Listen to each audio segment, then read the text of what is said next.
Suara mobil menembus jalan berbatu. Hanif menatap dari balik kemudi, sementara Nadia menggenggam tangannya. "Yakin kamu mau ke sana lagi, Mas?" Hanif tersenyum samar. "Pak Bandi udah kayak bapak sendiri. Dia sakit keras, Nat. Aku cuma mau lihat dia sebelum terlambat." Di belakang, 3 anak mereka tertidur. Dari kejauhan, bangunan besar nampak suram di bawah langit senja. Panti asuhan bahagia. Ironis, karena auranya jauh dari kata bahagia. Gerbang berderit saat terbuka. Dari dalam, seorang pria separuh baya muncul. Anton, sahabat lama Hanif. "Hanif, lama banget bro," serunya sambil menepuk bahu. Tak lama, muncul Jeffrey, sahabat lain yang kini tampil parlente. Tawa mereka terdengar kaku. Nadia menatap bangunan panti. Dindingnya lembab, jendelanya berdebu, dan di pojokan ia sempat melihat bayangan perempuan pincang berjalan pelan. Mereka menempati kamar di lantai atas. Tempat tidur kayu tua masih sama seperti dulu. Hanif duduk menatap langit-langit. "Kayak gak berubah ya." Anton menimpali. "Cuma satu yang berubah, kita udah lupa siapa kita di sini." Saat malam turun, terdengar langkah kaki dari lorong. Tok, tok, tok. Pelan, terseret, seperti seseorang yang pincang. Tengah malam, Nadia terbangun mendengar tawa kecil dari kamar anak-anak. Ia membuka pintu. 2 anaknya sedang menatap cermin di pojokan. "Ngapain sayang?" Salah satu menjawab. "Main sama Tante Mira, mah. Katanya Tante dulu jagain ayah di sini." Nadia menelan ludah. Tante Mira. Keesokan paginya, mereka menjenguk Pak Bandi yang kini terbaring di ranjang, lemah dan nyaris tak sadar. "Pak, ini saya Hanif." Pak Bandi membuka mata perlahan. Tangannya gemetar meraih Hanif. Dosa kalian datang menagih." Hanif menatap Anton dan Jeffrey, bingung. Tapi di mata Pak Bandi ada ketakutan yang nyata. Malam itu, hujan deras, petir membelah langit. Nadia terbangun oleh jeritan dari kamar bawah. Mereka berlari. Di dapur, istri Jeffrey, Rani, tergeletak. Di wajahnya penuh luka sayatan. Anton panik. "Ini kerjaan siapa?" Dari pojok ruangan terlihat jejak darah menuju dinding. Tapi berhenti begitu saja, seolah pelakunya lenyap menembus tembok. Hanif memandangi foto-foto anak panti di dinding. "Anton, Jeff, masih ingat Ibu Mira?" Anton menegang. "Ngapain lu sebut-sebut dia?" Jeffrey menunduk, wajahnya pucat. Hanif menatap mereka berdua. "Dia masih di sini kan?" Tengah malam, suara orang menangis terdengar dari ruangan bawah tanah. Hanif membawa senter turun pelan. Ia melihat sesosok perempuan dengan rambut menutupi wajah duduk di pojok, mengenakan seragam panti lama. Kaki kanannya bengkok. "Bu Mira." Sosok itu mengangkat kepala perlahan, matanya kosong. "Sudah kubilang, dosa tak akan pernah hilang." Hanif tersadar di tempat tidur. Nadia memeluknya. "Kamu mimpi?" "Entah, tapi aku lihat dia, Ibu Mira." Nadia hanya diam. Tapi dari kaca jendela, bayangan perempuan berambut panjang tampak menatap mereka. Pagi itu, Anton tiba-tiba memecahkan piring. "Kita harus pergi dari sini." Hanif menahan. "Belum bisa. Jalan keluar muter balik lagi." Anton gemetar. "Dia udah mulai balas dendam, Hanif. Lu lupa apa yang kita lakuin dulu." Jeffrey menatap tajam.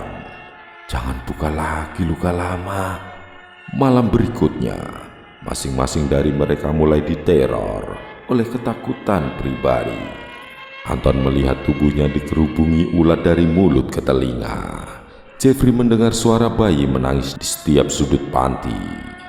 Nadia melihat bayangan perempuan memegang rahim berdarah di kamar mandi. Hanif mendengar jeritan anak kecil memanggil namanya. Anton ditemukan mati tergantung di gudang dengan tulisan darah di dinding.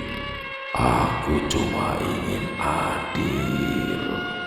Hanif menjerit, ini bukan salah gue. Tapi di balik lorong terdengar tawa perempuan serak. Semua salah kalian. Anak panti terkutuk.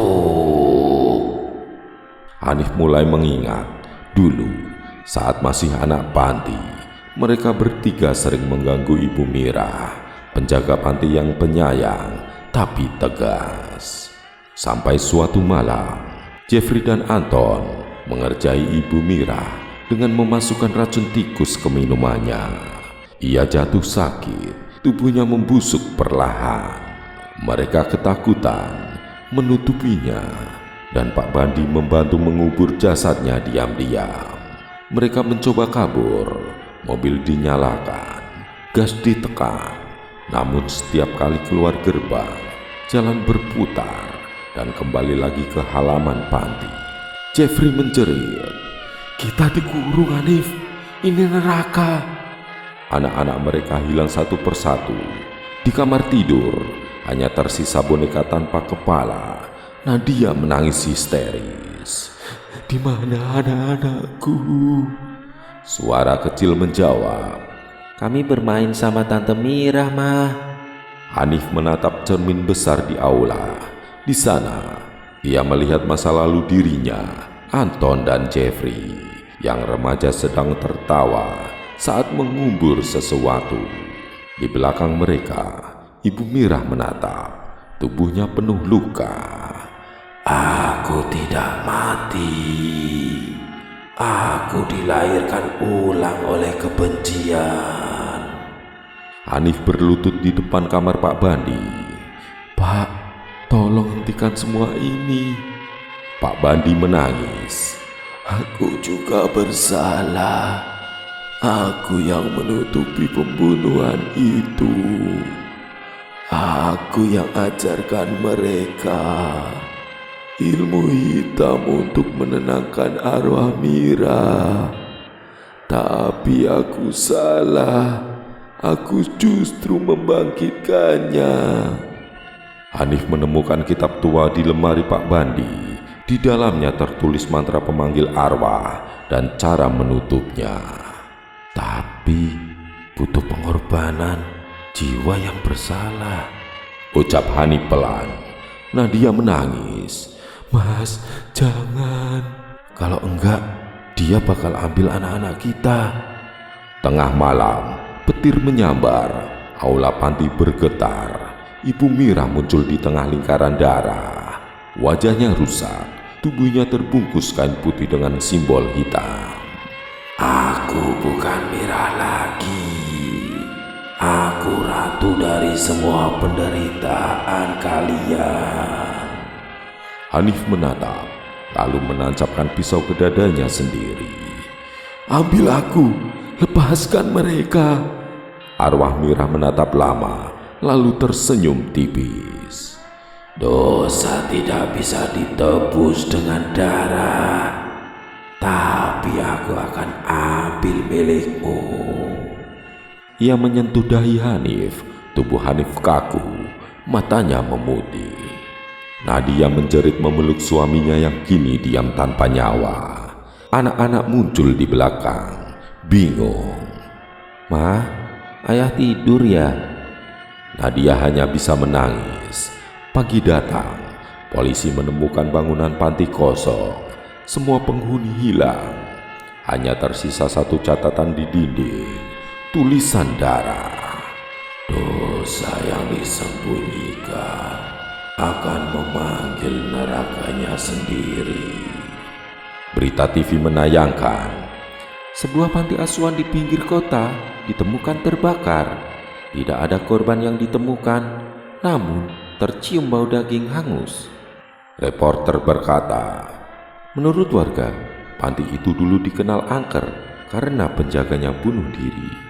beberapa bulan kemudian, sebuah keluarga membeli rumah lama di dekat reruntuhan panti. Anak kecil mereka berkata, Ma, tadi Tante Pincang itu ngajarin aku nyanyi. Ibunya tersenyum tanpa curiga. Lagu apa? Lagu sedih, Ma. Katanya buat anak-anak yang dulu dibuang. Kamera menyorot sisa bangunan panti. Di sana, asap tipis keluar dari jendela rusak, dan di dinding muncul perlahan tulisan merah baru. Ratu Ilmuhita sudah bangkit. Suara tawa perempuan terdengar menggema panjang. Selesai.